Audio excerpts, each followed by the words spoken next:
The scream cut through the howling wind like a knife through silk, and Ethan Sullivan reined his horse to a sudden stop, every muscle in his body tensing as he strained to hear it again through the blizzard that had turned the Utah mountains into a frozen hell. It was February of 1884, and Ethan had been riding for 3 days straight from Salt Lake City to Ogden, Utah, carrying urgent correspondence for the railroad company. The snowstorm had caught him off guard in the mountain pass, visibility reduced to almost nothing as fat white flakes pelted his face and coated his dark coat in layers of ice. He had been searching for shelter, any kind of outcropping or abandoned structure where he could wait out the worst of it when that sound reached his ears. A woman's voice, high and desperate and filled with such raw agony that it made his blood run cold for reasons that had nothing to do with the temperature. There it was again, clearer this time, coming from somewhere to his left where the pine trees grew thick and dark against the white landscape. Ethan turned his bay gelding toward the sound, his gloved hands tight on the reins as he urged the horse forward through snowdrifts that reached past the animal's knees. His heart hammered in his chest because he knew that sound, had heard it once before when his sister had given birth to her first child back in Kansas. That was the sound of a woman in labor. And out here in this God-forsaken wilderness, alone in a blizzard, her chances of survival were slim to none. The cabin appeared suddenly through the curtain of snow, a small structure that looked like it had seen better days, its roof sagging under the weight of accumulated ice and one shutter hanging loose and banging against the wall in the wind. Smoke rose weakly from the chimney, quickly dissipated by the storm, but it meant someone was inside and the fire was still going. Ethan dismounted quickly, his boots sinking into deep snow as he tied his horse to a post near what looked like it might have once been a small stable. The animal would have some protection from the wind here at least, pressed against the side of the building. Another scream came from inside, more desperate than before, and Ethan did not bother knocking. He shoved the door open, snow cascading in behind him as he stepped into the dim interior of the cabin. The warmth hit him immediately, blessed relief after hours in the cold, but he barely registered it because his attention was fixed on the woman lying on the narrow bed against the far wall. She was young, maybe 22 or 23, with long, dark hair plastered to her face with sweat despite the cold. Her face was contorted in pain, one hand gripping the edge of the bed frame so hard her knuckles had gone white, the other pressed against her swollen belly. She wore a simple cotton nightgown, and even from across the room Ethan could see the fabric was soaked through. Her eyes flew open at the sound of the door, wide and terrified in the color of storm clouds, fixing on him with an expression that was equal parts hope and fear. "Please," she gasped, her voice breaking, "please help me. The baby is coming and I cannot do this alone." Ethan kicked the door shut behind him, already shrugging out of his heavy coat and moving toward her. "I am here," he said, his voice steady despite the way his heart was racing. "My name is Ethan Sullivan. I'm going to help you." "Victoria," she managed between panting breaths. "Victoria Fletcher. My husband. He went to Ogden 3 days ago for supplies. He should have been back yesterday, but the storm, I think he is trapped somewhere, or maybe—" Her voice broke off in another scream as a contraction seized her, her whole body going rigid with the force of it. Ethan reached the bedside and gently took her hand, letting her squeeze as hard as she needed. His mind was racing, trying to remember everything his sister had told him about her own labor, everything the midwife had done. He was a cowboy, had spent the last 8 years working ranches and driving cattle and doing odd jobs for the railroad. He had delivered foals and calves, had even helped birth a litter of puppies once. But this was different. This was a human life, 2 human lives, and the weight of that responsibility settled over him like a physical thing. "How long have you been laboring?" he asked when the contraction passed and Victoria slumped back against the pillows, breathing hard. "Since yesterday evening," she whispered, her face pale. "The pains started slowly, but they have been getting worse. I thought maybe I had more time, that Thomas would make it back before the baby came. But then the storm grew worse, and the contractions started coming faster, and I realized I was alone and I was so scared."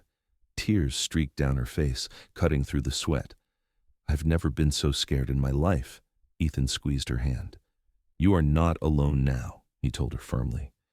"We are going to get through this together. Have you felt the need to push?" Victoria nodded, her eyes squeezing shut. "Yes, for the last hour at least, but I did not know what to do. I have never done this before. This is my first baby, and my mother died when I was 12, and I never thought I would have to do this by myself." "You are doing fine," Ethan assured her, though his own nerves were stretched taut as wire. He moved to the foot of the bed, trying to assess the situation. The cabin was small, just one room with the bed, a table and 2 chairs, a fireplace that was burning low, and some basic supplies on rough-hewn shelves. He spotted what looked like clean linen stacked near the basin and a kettle hanging over the fire. At least she had prepared some things. Another contraction hit, and Victoria cried out, her back arching off the bed. Ethan could see the way her belly tightened, hard as a rock beneath the thin fabric of her nightgown.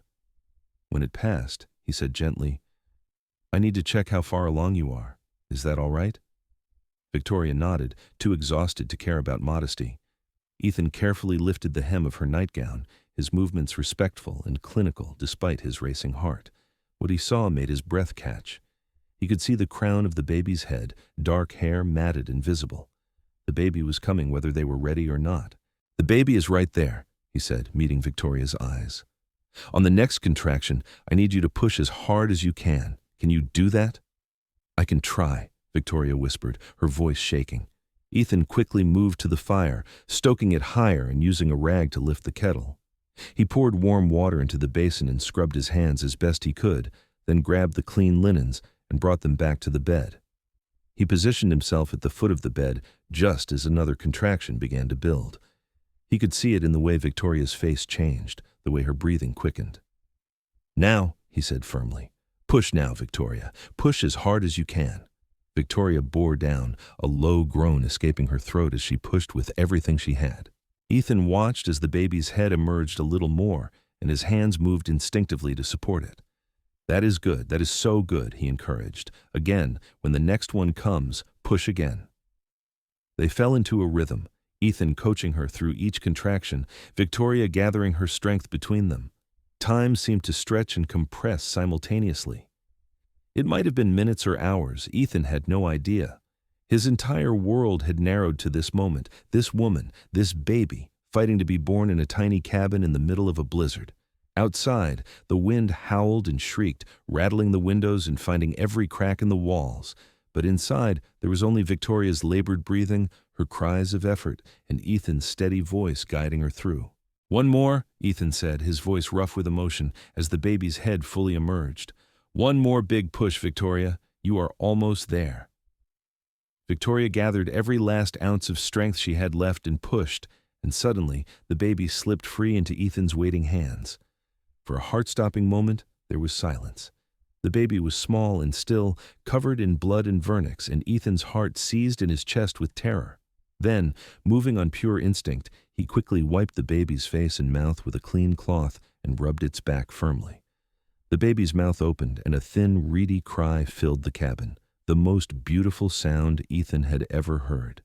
Relief flooded through him so powerfully that his hands shook as he wrapped the baby in clean linen. "It is a boy," he said, his voice thick with emotion. "You have a son, Victoria." Victoria was crying and laughing at the same time, reaching out with trembling arms. Ethan placed the baby carefully on her chest, helping her hold him securely. The baby's cries quieted almost immediately as he felt his mother's warmth and heard her heartbeat. Victoria pressed her face against the tiny head, tears streaming down her face. "Hello," she whispered. "Hello, my sweet boy. I am your mother. I'm right here." Ethan's throat was tight as he watched them, something profound shifting in his chest. He had helped bring a life into this world. This tiny, perfect human being existed because he had heard those cries through the storm and stopped to help. The weight of it was staggering. But there was still work to be done. He attended to the afterbirth, making sure Victoria was no longer bleeding excessively, then helped her get cleaned up and changed into a dry nightgown while keeping the baby wrapped and warm. The cord had stopped pulsing, and he tied it off with clean string from Victoria's sewing basket before cutting it with his knife that he had held in the fire to sterilize. His hands were steadier now, moving with a calm efficiency that surprised him. When everything was done, he helped Victoria settle back against the pillows with the baby nestled against her breast. The baby had latched on and was nursing, his tiny fist curled against Victoria's skin. Ethan turned away to give them privacy and set about building up the fire, then went outside briefly to bring in more wood from the covered stack he had spotted near the door. The storm was still raging, if anything worse than before, and his horse stamped nervously in the shelter of the building's overhang. Ethan brought the animal around to the front and managed to get him inside the cabin, tying him in the corner farthest from the bed.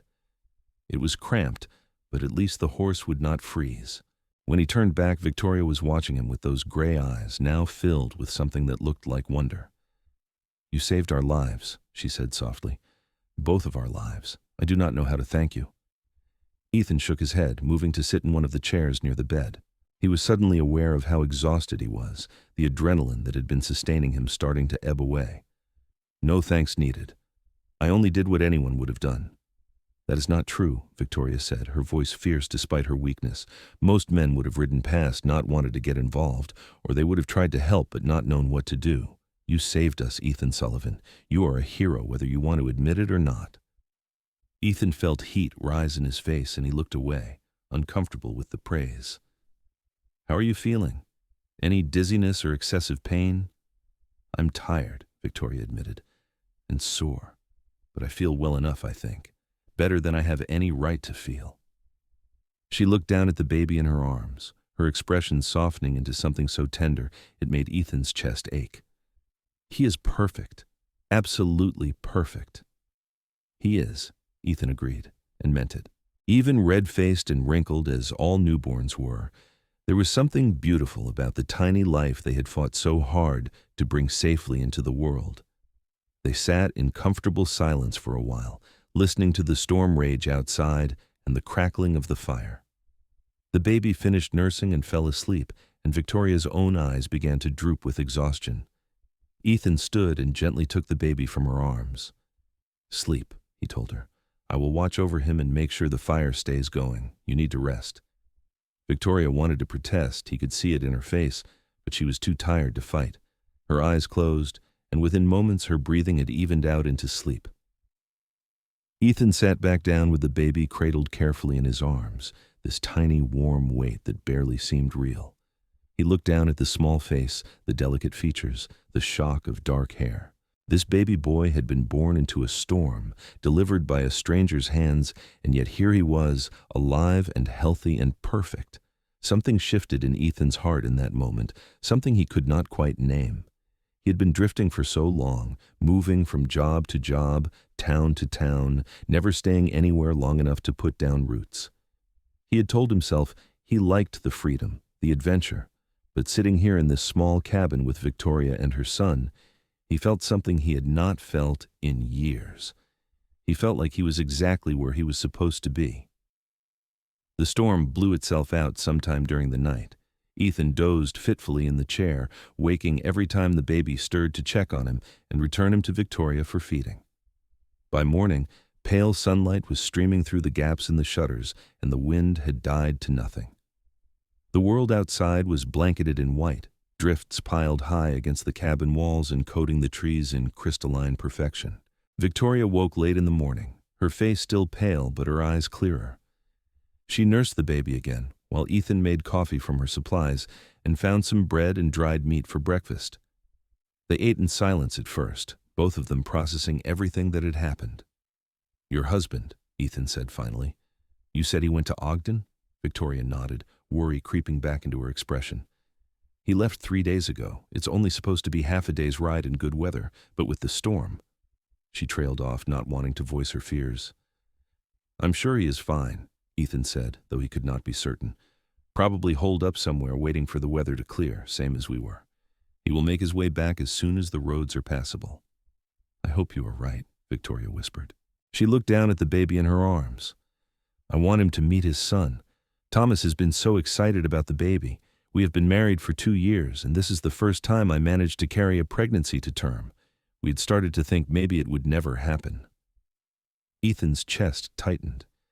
He should be glad for her, glad that she had a husband who would return and a family to raise this baby with.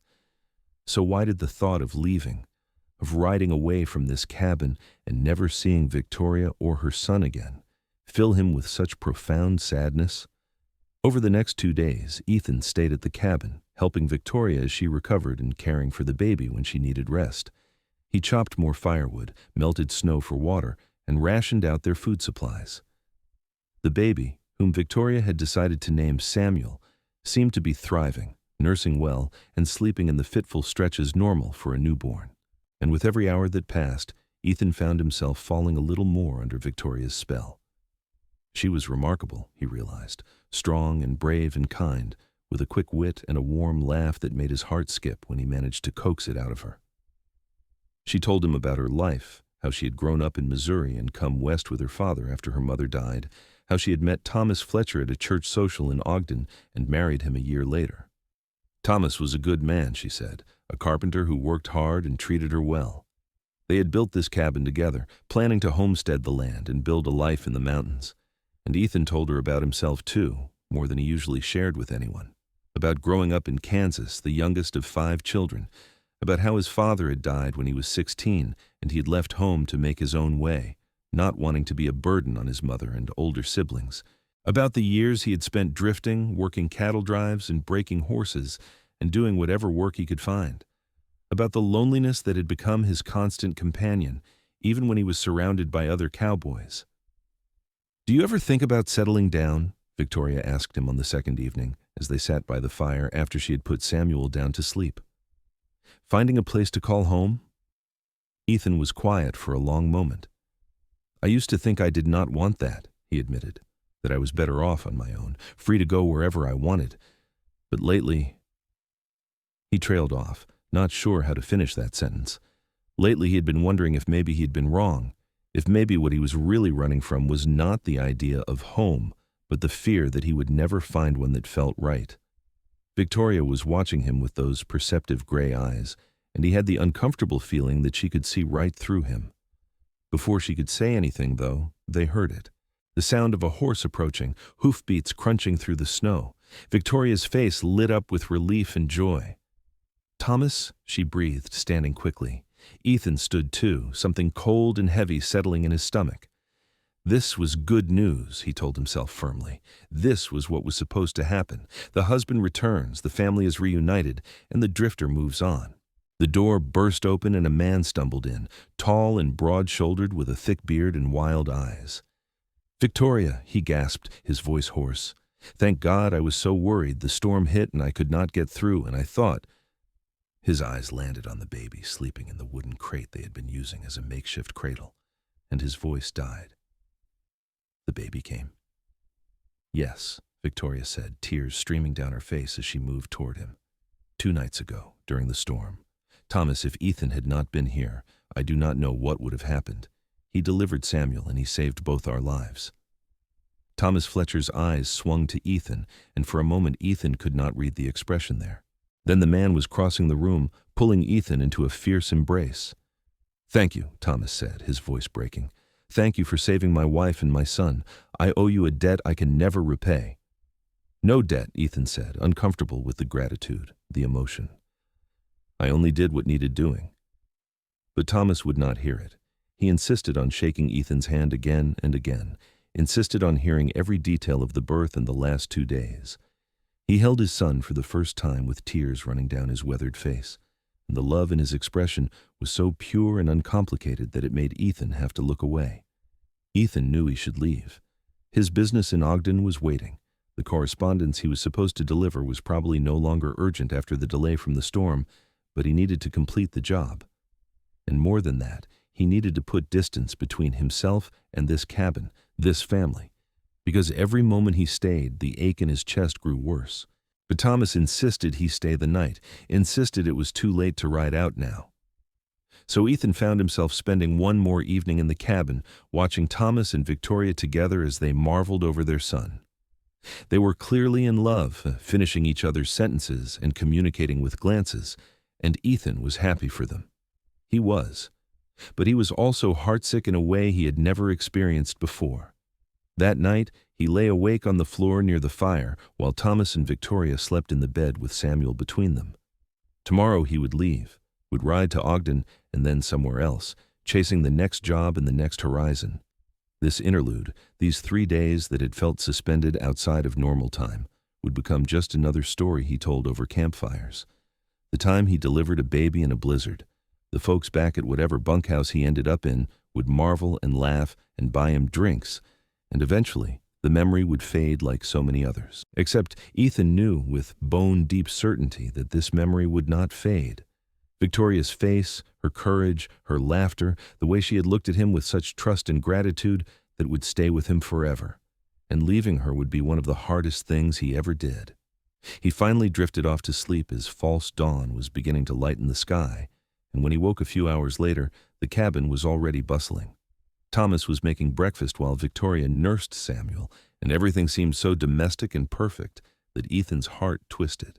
Over breakfast, Thomas talked about his journey to Ogden and back, how the storm had caught him on the return trip, and he had been forced to shelter in a cave for 2 days with his horse, going nearly mad with worry about Victoria. "I knew the baby was due soon," he said, his voice tight. "I kept thinking about her here alone, and I could not do anything. It was the worst 2 days of my life." "But everything worked out," Victoria said softly, reaching over to squeeze his hand. "Ethan was here, and Samuel is healthy and perfect, and now we are all together." After breakfast, Ethan packed up his few belongings and prepared to leave.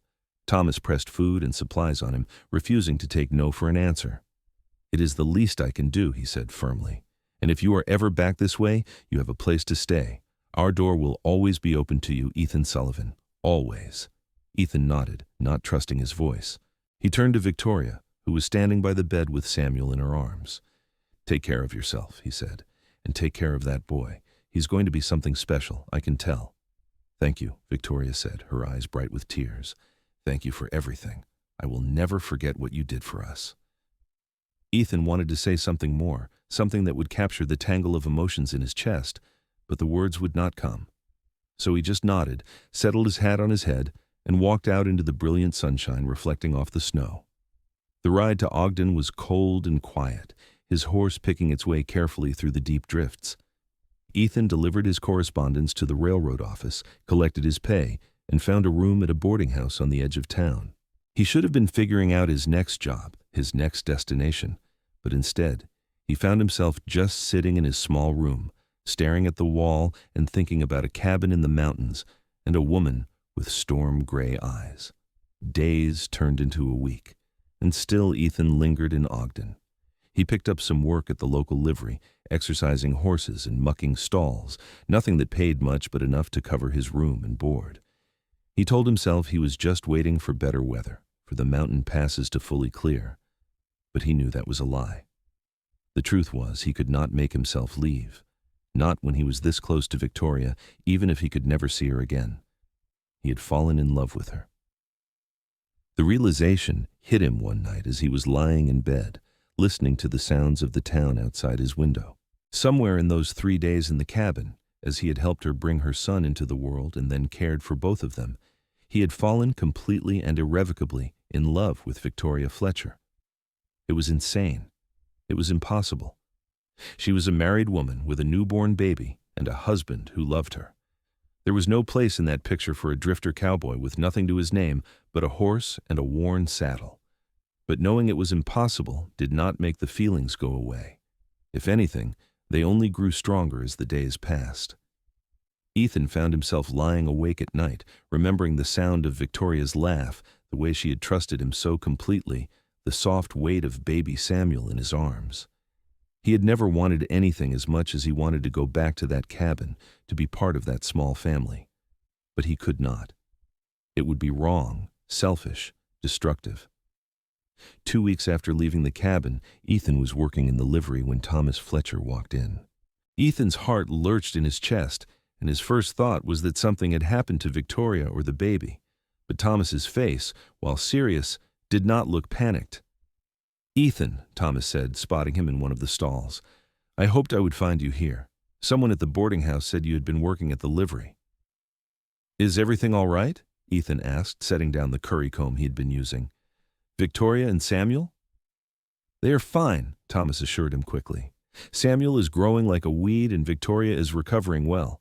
That's actually what I wanted to talk to you about." He paused, seeming to gather his thoughts. "Can we speak somewhere more private?" They walked to a small saloon down the street and took a table in the back corner.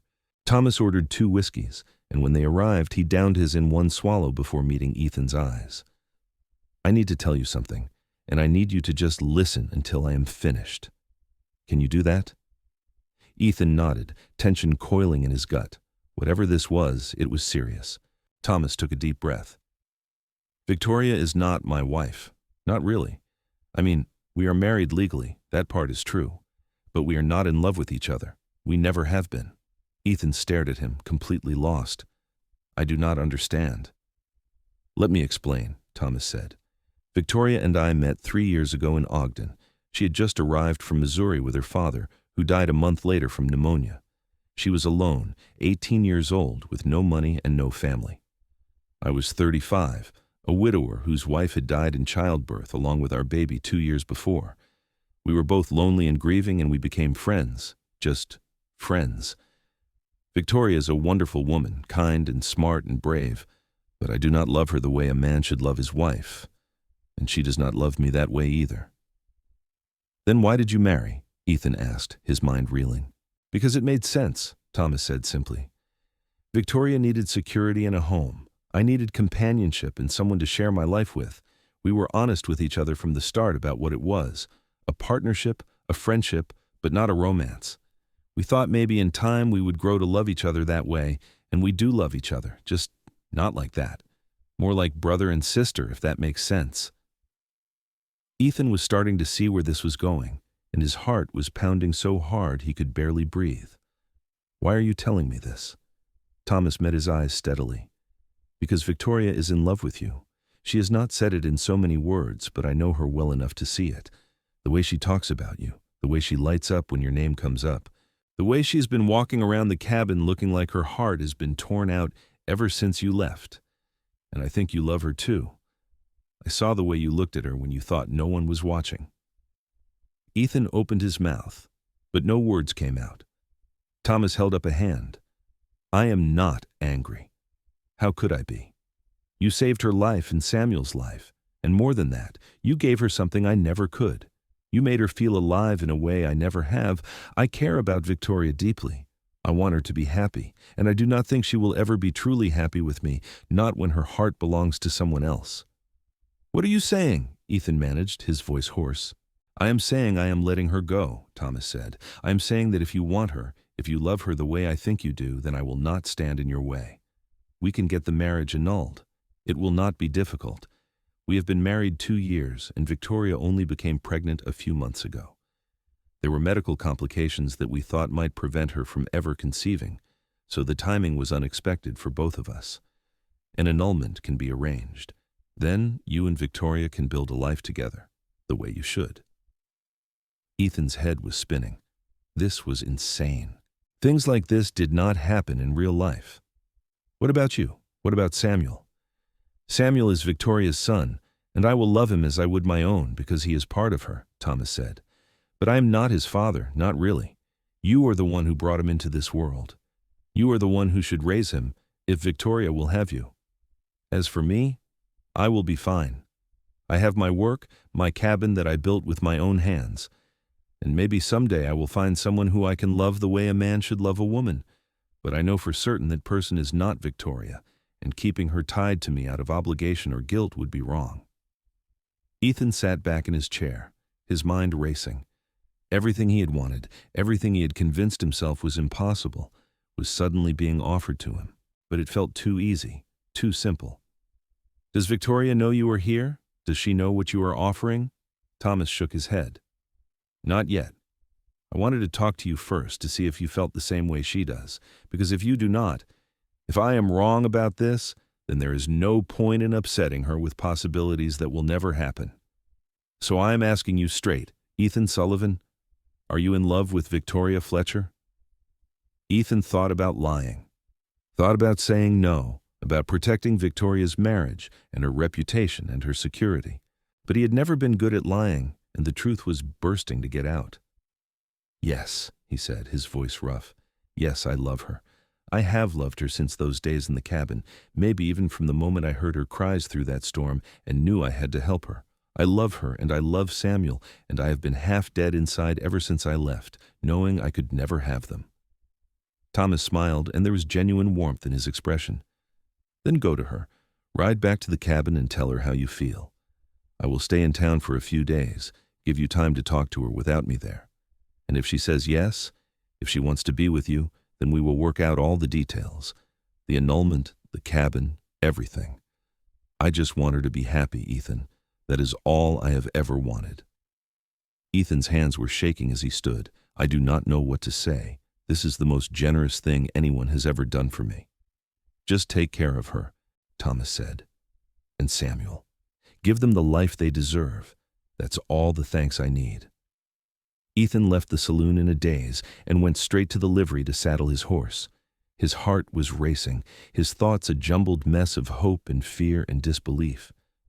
Was this really happening? Could he really have everything he wanted? The ride back up to the cabin felt like it took forever, and no time at all. The snow had melted significantly in the 2 weeks since he had left, the roads muddy but passable. It was late afternoon when the cabin finally came into view, smoke curling from the chimney in the golden light. Ethan's heart was in his throat as he dismounted and tied his horse, then walked to the door on legs that felt like they might give out at any moment. He knocked, and after a moment the door opened. Victoria stood there in a simple blue dress, Samuel sleeping in a sling tied across her chest. Her eyes went wide when she saw him. "Ethan, what are you doing here? Is something wrong?"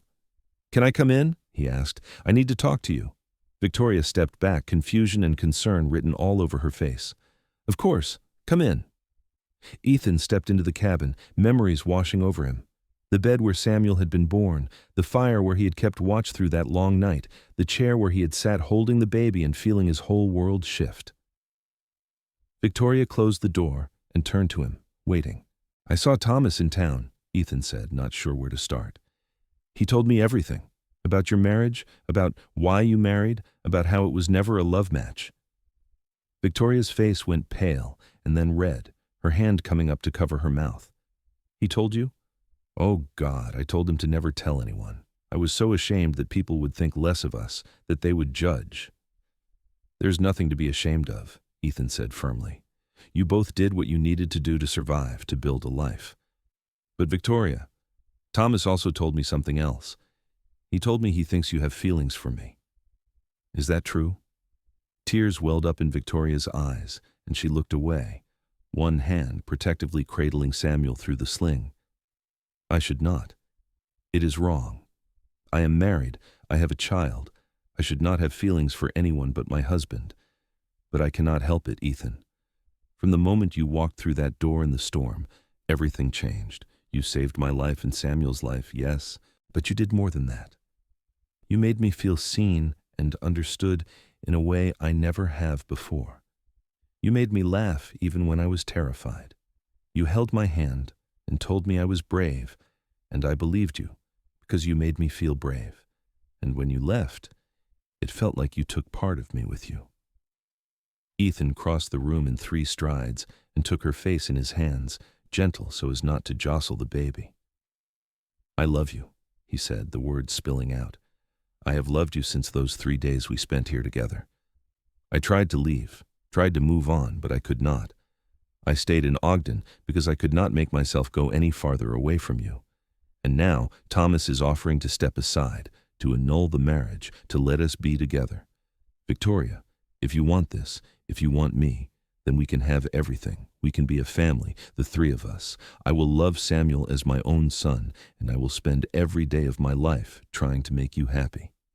Victoria was crying in earnest now, in earnest, tears streaming down her face. "Are you serious? This is not some cruel joke?" "I have never been more serious about anything in my life," Ethan said. "I love you, Victoria Fletcher. Will you let me court you properly once the annulment is final? Will you give me the chance to prove that I can be the husband you deserve and the father Samuel deserves?" "Yes," Victoria breathed. "Yes, Ethan, yes." And then she was kissing him, awkward around the baby between them, but perfect anyway, her lips soft and warm and tasting of salt from her tears.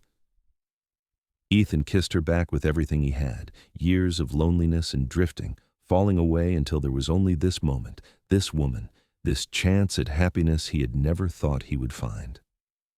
They broke apart, and Ethan rested his forehead against hers, both of them breathing hard. Samuel stirred in the sling, making a small mewling sound, and they both laughed. "I think he approves," Victoria said softly. The next few weeks were a whirlwind. Thomas returned to the cabin, and the three of them sat down to discuss everything like adults. It was awkward at first, but Thomas was true to his word. He wanted Victoria to be happy, and if that meant stepping aside, then that was what he would do. They rode into Ogden together and met with a lawyer who explained the process of annulment, because the marriage had been based more on companionship than romantic love, and because there had been such a significant age difference and unusual circumstances surrounding the pregnancy. The lawyer believed they had grounds for annulment despite Samuel's birth. It would take time, though, months of legal proceedings and documentation.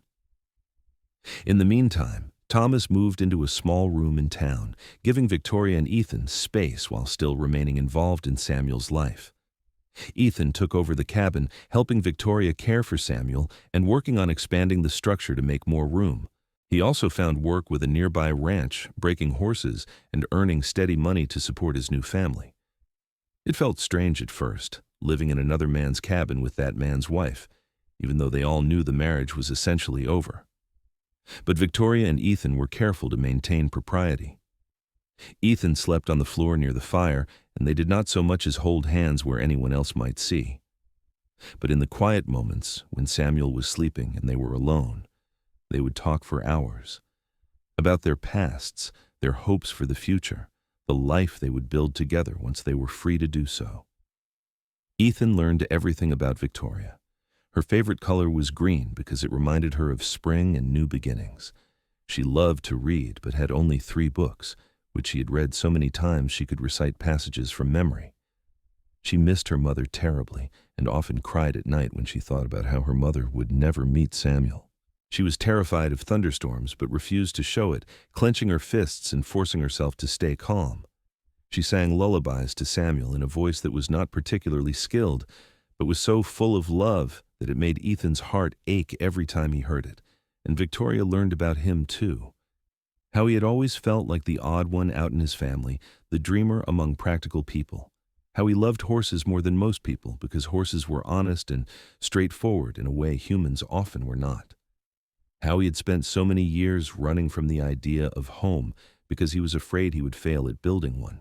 How finding her and Samuel had changed everything, had given him a reason to stop running and start living. Samuel grew and thrived, his features becoming more defined. He had Victoria's gray eyes and what looked like it would be her dark hair.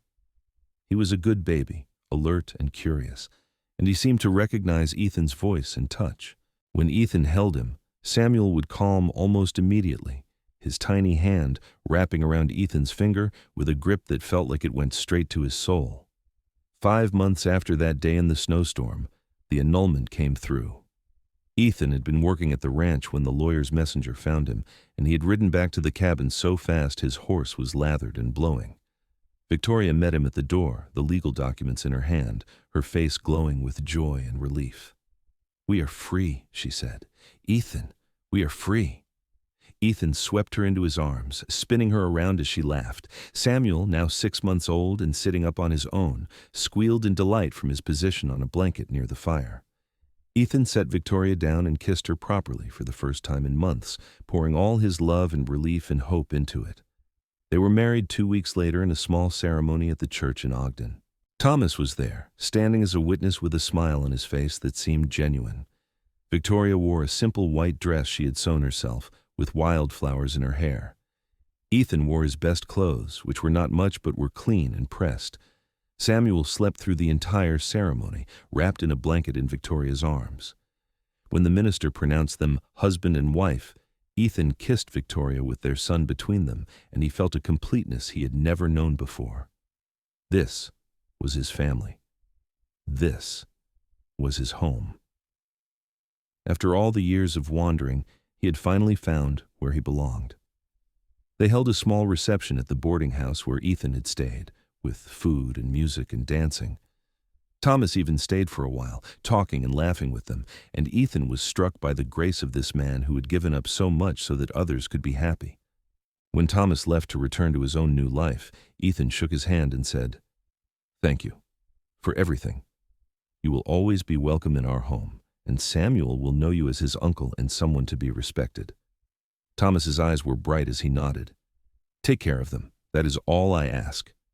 "I will," Ethan promised, "until my last breath." Life settled into a new rhythm after that. Ethan continued working at the ranch, earning enough money that they were able to buy the cabin and land outright from Thomas, along with some adjoining acres. He built an addition onto the cabin, adding a separate bedroom and a larger kitchen. Victoria planted a garden in the spring, growing vegetables and herbs, and she started taking in sewing work from women in Ogden to bring in extra money. Samuel grew into a bright, active toddler, walking before his first birthday and getting into everything. He adored Ethan, following him around the cabin and yard, wanting to help with every task. Ethan taught him about horses and showed him how to stack firewood and told him stories about the old days driving cattle across the plains. And every night, Ethan would tuck Samuel into the small bed he had built and tell him, "I love you, son. You are the best thing that ever happened to me." Victoria would watch them with tears in her eyes, and when Ethan climbed into their own bed, she would curl against him and whisper, "Thank you for loving him. Thank you for being his father in every way that matters." "He is my son," Ethan would always reply, "in every way that matters."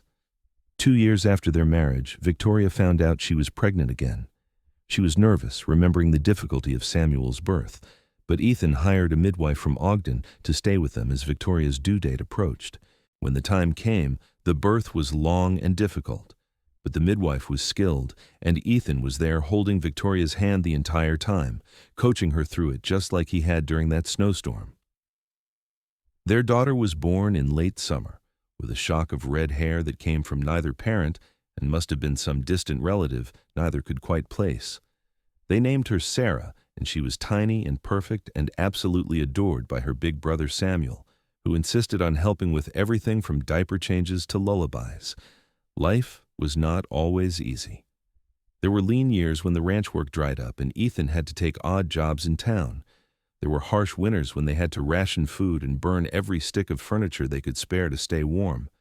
There were illnesses and injuries and the constant worry that came with raising children on the frontier. But through it all, Ethan and Victoria had each other, and that made everything bearable. They grew old together in that cabin in the Utah mountains. They had 3 more children after Sarah, 2 boys and another girl, and the cabin expanded to accommodate them all. Samuel grew into a strong, kind young man who took over the ranch work from Ethan when his father's back gave out. He married a sweet girl from town and gave Ethan and Victoria their first grandchildren, and Ethan would rock those babies and tell them about the night their father was born in a snowstorm, delivered by a cowboy who did not know what he was doing but who loved them more than life itself. Victoria's hair went gray and laugh lines creased her face, but to Ethan, she was as beautiful at 60 as she had been at 23 when he first saw her. They would sit on the porch he had built, watching the sun set over the mountains, and Victoria would take his hand and say, "I am so glad you heard my cries that night. I am so glad you stopped."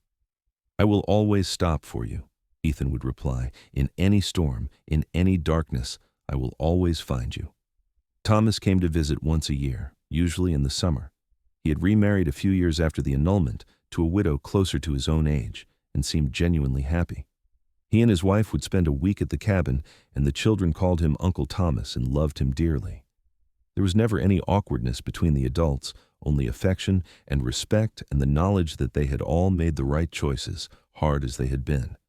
When Ethan was 73 and Victoria was 72, Ethan's health began to fail. His heart, the doctor said, weakened from years of hard labor and high-altitude living.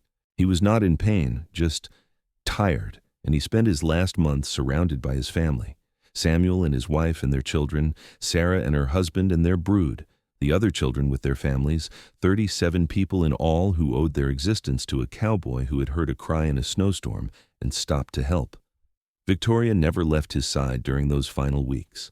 She held his hand and told him stories about their life together, reminding him of all the moments that had made it worthwhile. And when the end came, on a quiet morning in early fall with golden light streaming through the windows, Ethan opened his eyes and smiled at her. "I love you," he whispered. "Thank you for letting me be your husband. Thank you for giving me a home." "I love you too," Victoria said, tears streaming down her face. "Thank you for saving me. Thank you for everything." Ethan's eyes closed and he was gone, a peaceful smile on his weathered face. Victoria sat with him for a long time, just holding his hand, remembering the young cowboy who had burst into her cabin during a blizzard and changed her life forever. They buried him on the hill overlooking the cabin, with a simple wooden cross marking the grave. Victoria lived 5 more years after that, staying in the cabin that Ethan had built and watching her grandchildren and great-grandchildren play in the yard. She would walk up to the grave every evening and sit beside it, telling Ethan about her day. And sometimes she swore she could feel him there beside her, his hand in hers. When Victoria died peacefully in her sleep at 77, they buried her beside Ethan under the same pine trees. And the family that came from that chance meeting in a snowstorm continued to grow and thrive, generation after generation, all of them carrying the story of how their family began. A woman in labor, alone in a blizzard. A cowboy who heard her cries and stopped. A love that grew from desperation and trust into something eternal. In the town of Ogden, Utah, and in the mountains surrounding it, the story became legend. Parents told it to their children as an example of courage and kindness and the power of love to overcome any obstacle. The cabin still stands to this day, maintained by descendants of Ethan and Victoria, a testament to the family that was born there on a night when the storm raged and a stranger became a hero. And sometimes on winter nights when the snow falls heavy and the wind howls through the pines, people swear they can hear it, the cry of a woman in labor echoing through the years, and the steady, calm voice of a cowboy saying, "You are not alone now. We are going to get through this together." Because some stories never die, some loves are too powerful to be forgotten, and some moments, like that night in 1884 when Ethan Sullivan heard Victoria Fletcher's cries and changed both their lives forever, echo through eternity. The cabin stands as a reminder that the greatest journeys often begin with a single choice: to stop, to listen, to help. That love can bloom in the most unlikely circumstances. That families are built not just on blood, but on courage and sacrifice, and the decision to show up when someone needs you most. And that sometimes, in the middle of the worst storm, you find exactly what you have been searching for all along. Ethan and Victoria's descendants still gather at the cabin every year for a reunion, now numbering in the hundreds. They come from all over the country, these doctors and teachers and ranchers and artists, and they all carry a piece of that original story in their bones. They are the legacy of a love born in a snowstorm, nurtured through hardship, and strong enough to last generations. And on those reunion nights when the family gathers around the fireplace that Ethan built with his own hands, someone always tells the story. About the snowstorm and the cabin and the cowboy who became a father and husband because he had the courage to answer a cry for help. The children listen with wide eyes, just as children have listened for over 100 years, and the story lives on. Because in the end, that is what love does. It survives. It endures. It echoes through the years, inspiring others to be brave, to be kind, to open their hearts even when it seems impossible. Ethan and Victoria knew that love lived it every day of their lives together and passed it down through the generations. Their story began with a scream in a snowstorm and ended with a legacy that would never fade. And somewhere, in whatever comes after, you can imagine them together still. Ethan and Victoria, holding hands, watching over the family they built, knowing that the choice they made to love each other, to build a life together despite every obstacle, was the best choice either of them ever made. The cabin in the mountains stands as their monument, not grand or impressive by worldly standards, just a simple structure of wood and stone. But within those walls, a miracle happened. Life came into the world against all odds. Love bloomed where it should have been impossible, and a family was born that would touch hundreds of lives across the span of generations. That is the legacy of Ethan Sullivan and Victoria Fletcher, a cowboy and a woman who met in the worst circumstances imaginable and built something beautiful from that moment of crisis. Their love story is one for the ages, a reminder that sometimes the greatest romances begin not with a dance or a formal courtship, but with a desperate cry in the darkness and someone brave enough to answer. And in Ogden, Utah, beneath the shadow of the mountains, their story continues to inspire. Young couples visit the cabin and dream of building a love as strong. Parents tell their children about the importance of helping those in need. And everyone who hears the tale walks away believing a little more in the power of love, courage, and the human capacity for kindness in the darkest moments. The end of their lives was not the end of their story.